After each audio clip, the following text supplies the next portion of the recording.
icyo kubanza no kubasima nka St Jerome nk'ishomero abo kufayo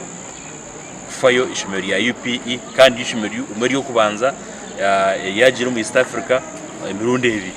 rukuzwekyera Uganda ya UPE ya USE kandi ya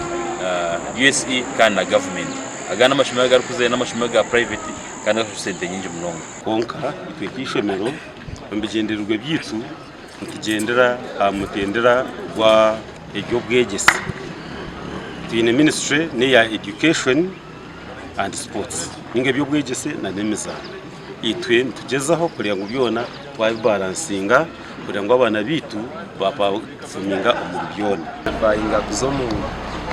FEASSSA games East Africa zikazi Kenya hadi kurupangire kuza Tanzania ziri Morogoro buriya zikazi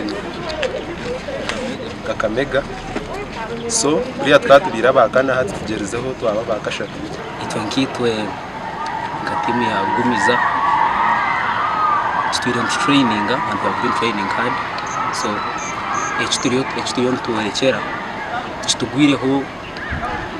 just we have fought for it.